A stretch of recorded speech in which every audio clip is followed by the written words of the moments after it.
الشيطان الرجيم بسم الله الرحمن الرحيم الحمد لله رب العالمين والصلاة والسلام على محمد وآله الطيبين الطاهرين المعصومين واللعنة الدائمة الأبدية على أعدائهم أجمعين اللهم عجل لوليك الفرج واجعلنا من أعوانه وأنصاره. ایک مسئلہ آپ کی خدمت میں وصیت کے سلسلے میں عرض کرنا. جس شخص کو صاحب وصیت یعنی مرنے والا شخص جو وصیت کرنا چاہتا ہے کہ اپنی وصیت کے اجرا کے لیے معین کرتا ہے اسے وصی کہتے ہیں. جس شخص کو معین کرتا ہے کہ میرے فلاں فلاں امور میری موت کے بعد انہیں انجام دے تو وہ شخص ہوتا ہے وصی. اور جب وصی وصیت کو قبول کرتا ہے اجرائی وصیت کو قبول کرتا ہے تو اس کے لیے جائز نہیں ہے کہ وہ وصیت کے امور کو کسی دوسرے کے حوالے کر دے کہ یہ امور ہیں کہ فلاں شخص نے وصیت کی ہیں مجھے اور اب تو اسے انجام دے. اسے دوسرے کے سپرد نہیں کر سکتا کہ وصیتوں پہ جو ہے عمل درآمد کر لے. لیکن اگر وصیت کرنے والا جو ہے اس طرح سے وصیت کرے کہ میرا مطلب صرف یہ ہے کہ میری وصیتوں پہ عمل ہو جائے، چاہے تو خود عمل کرے چاہے کوئی اور عمل کرے، خود وصی عمل کرے یا کسی اور کو اپنی جگہ انتخاب کرے کہ وہ ان وصیتوں پہ عمل کرے. اگر یہ چیز معلوم ہو میت کے حوالے سے کہ اس کی مراد اور اس کا مطلب یہ نہیں ہے کہ میں خود انجام دوں، وہ چاہتا ہے کہ وصیت پہ عمل ہو جائے، چاہے میں انجام دوں چاہے میری جگہ کوئی اور انجام دے، تو اس صورت میں وصی اگر خود عمل درآمد نہ کرنا چاہے تو اپنی جگہ کسی دوسرے شخص کو جس پر اسے بھروسہ ہو اپنا وکیل مقرر کر سکتا ہے کہ یہ چیزیں جو ہیں ان کے سلسلے میں وصی ہوں اور ان پر عمل کرنا ہے، اور یا میرے پاس فرصت نہیں ہے یا میرے پاس جو ہے عذر شرعی ہے تو میری جگہ تو ان پہ عمل کرے.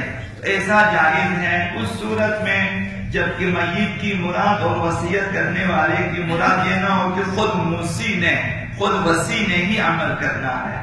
اس صورت میں جائز ہے، ورنہ وصی کو چاہیے کہ خود عمل کرے.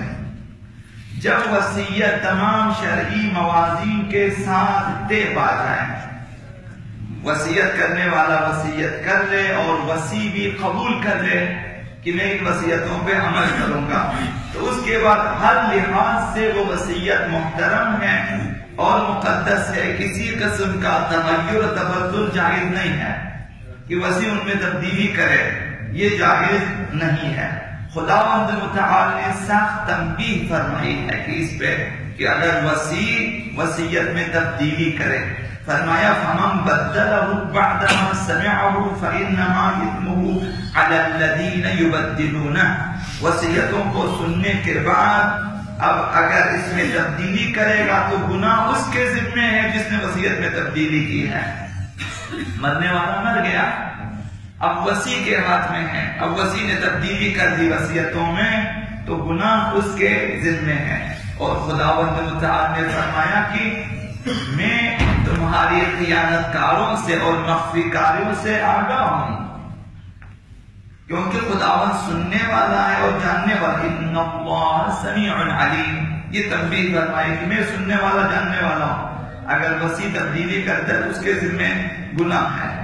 اب وہ شخص جسے میت نے وصی قرار دیا ہے، وصی اگر خلاف ورزی کرتا ہے تو اس سے میت کے ثواب میں فرق نہیں پڑتا، مرنے والے کے ثواب میں فرق نہیں پڑتا ہے. اس نے جس طرح وصیت کی، وصی نے جس طرح قبول کیا اسے اپنا ثواب ملے گا. اگر وصی نے تبدیلی کی ہے تو گناہ اس کے ذمہ ہے. گناہ کا توق وصی کی گردن میں ہے کہ جس نے وصیت کی مقدار میں یا کیفیت میں یا اصل وصیت میں تبدیلی کی ہے.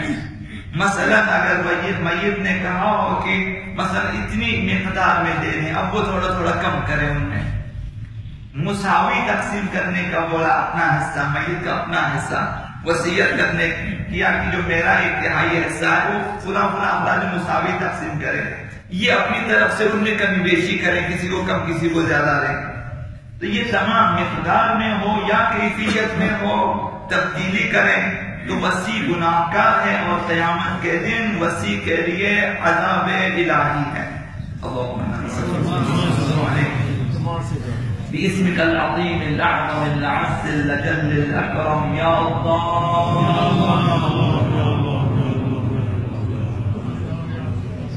يا الله يا رحمن يا رحيم يا مقلب القلوب ثبت قلوبنا على دينك، اللهم اهدنا من عندك وأعرض علينا من فضلك وانشر علينا من رحمتك وأنزل علينا من بركاتك